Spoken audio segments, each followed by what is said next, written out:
What's up, Nakamas? Welcome back to the channel, and we're back with another One Piece video. So you want to play Sakazuki? Then this might be the video for you. So with the addition of some OP-06 cards, I'm gonna be showing how I built my Sakazuki deck, while explaining how the deck basically works. So first things first, we have our leader, Sakazuki. So Sakazuki is a dual color leader. He's blue and black, and he has two abilities.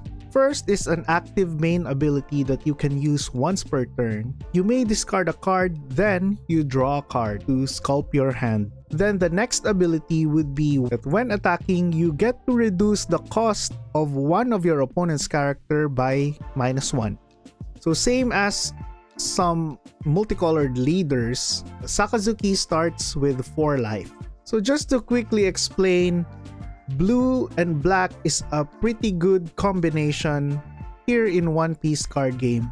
They are both the colors of removals actually, and his cost reduction ability would basically go well with blue and black because black cares about removing specific characters with a specific cost. So blue is very unique in One Piece because I think it's the only color that has the ability to put specific cards from your opponent into the bottom of their deck. So I'll explain the deck list now by going through the cards, by explaining their categories and how they basically work in the deck. First, these are our searchers. So Brand New has been a pretty staple searcher. So he's a 2-cost 3000 attack, which has on play, look at the top 3 cards of your deck and then reveal up to 1 navy type card other than Brand New, and you put it to your hand. Then you trash the remaining cards. So the trashing of those 2 remaining cards is also very important in the deck because we also have cards that care about the trash. Next is the Blue Tashigi, which we got from OP-06. It's a 1-cost 2000 attack, which has on play look at the top 5 cards of our deck, so it digs deeper than Brand New. We reveal up to 1 navy type card other than Tashigi, then put it to our hand. Remaining cards will not be put into our trash, but instead at the bottom of our deck in any order. So with 8 searchers in the deck, we would be able to get specific cards that we want basically at specific times. Next are the cards that reduce cost.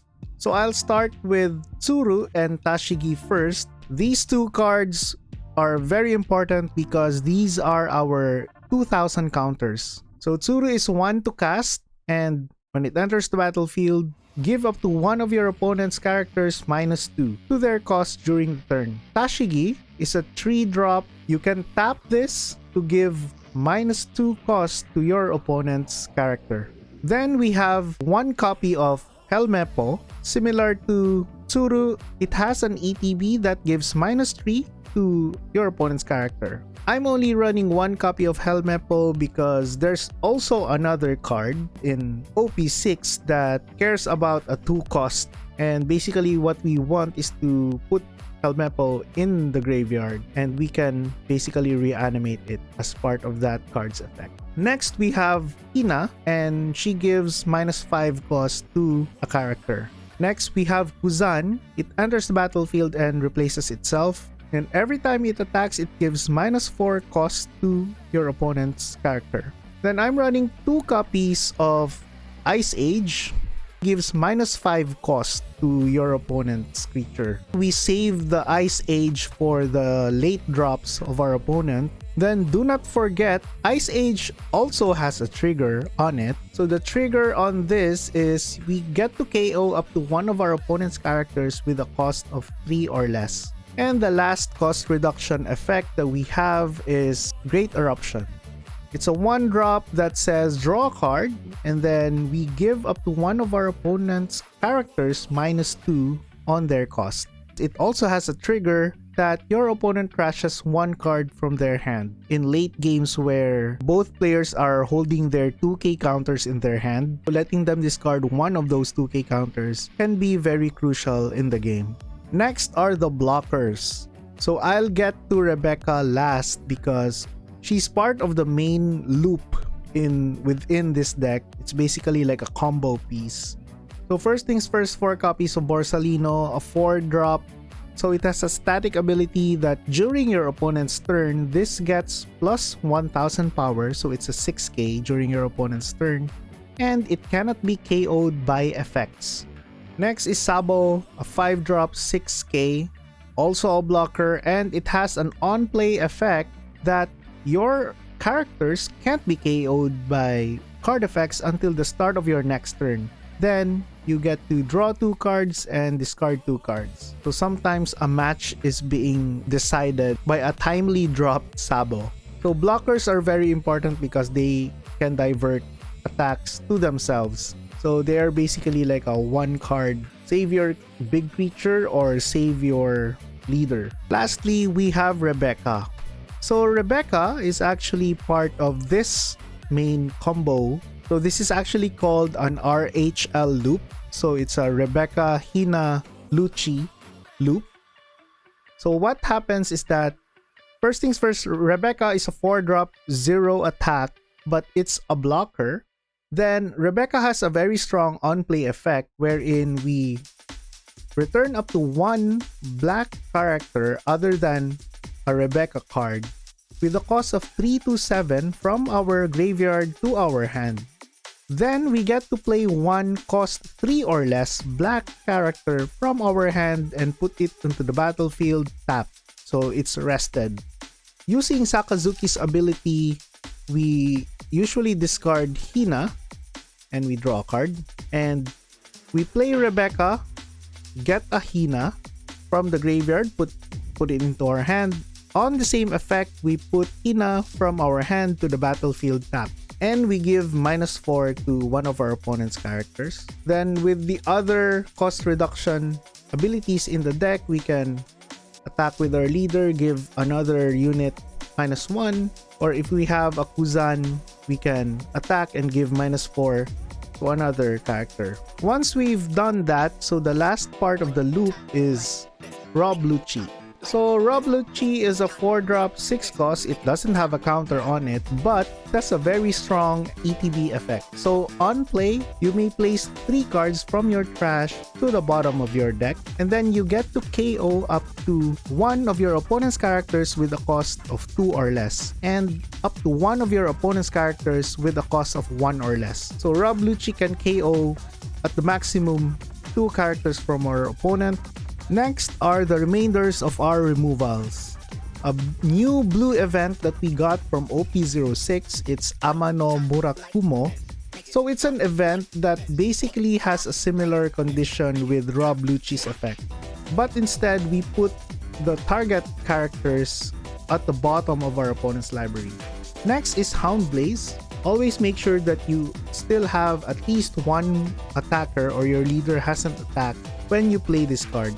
But it's kind of tricky because this card has a condition that you can only put a character with the cost 2 or less to the bottom of its owner's deck. So just be careful of the timing when using Houndblaze. So Houndblaze is a 2-drop event. It's a blue event that gives up to one of our leader or a character that we have 3000 power during this turn. Then we place up to one character with a cost of 2 or less at the bottom of the owner's deck. Last but not the least, we have the 7-cost blue Borsalino. So it's an 8k, so it has a very big body. It has an on-play effect that we get to place up to one character with a cost 4 or lower to the bottom of its owner's deck. Last but not the least, we have Gecko Moria from OP-06. This is a very, very strong card. So it's an 8-drop, 9,000. And on play, we get to choose up to 1 cost 4 or less and up to 1 cost 2 or less character cards from our graveyard. We play one of them untapped, then play the other one tapped. So we have a lot of very strong 4-drops and 2-drops in this deck. And we can recycle everything. So basically, for example, we can get Rob Lucci and a Helmeppo, for example. Or maybe we can attack with our leader first, then drop a Gecko Moria. We select Helmeppo and Rob Lucci. So we reduce something with Helmeppo's ability, and we reduced something else with our leader's ability, and we can remove 2 characters from our opponent using Rob Lucci. We can also select Rebecca and let's say a Searcher. Let's say a brand new. So we'll be getting a card of brand new and then Rebecca. So when Rebecca enters the battlefield, it gets an additional trigger with her own ability. And let's say, for example, we get a Hina with just an 8 cost. We have a 9,000 power on the battlefield. We have a blocker. Then we have a 3,000 power and a 5,000 power to refill our board. That's really pretty cool. And even in some cases where we can only get a blocker, for example. So we get a Borsalino and let's say a Tashigi. So that's still not bad because we have a 6k blocker and we can get something off of our Tashigi. So this is my latest build for Sakazuki using OP-06 cards. I hope this video gave you a basic understanding on what Sakazuki wants to do, and I hope it gave you an insight on which cards from OP-06 I incorporated. Although same as the Nami deck, I wanted to feature at least a game using this deck, but I don't also want to make the video very long. So for now, let me just end it with this deck tech. If you are still watching up to this point, then you're not just a nakama, but you're a super nakama. I really appreciate it. Thank you very much for watching. And if you're not yet subscribed to the channel, please subscribe to the channel. It will help the channel a lot. And you will be notified for my future posts regarding One Piece. So have a great day, everyone. See you in the next video.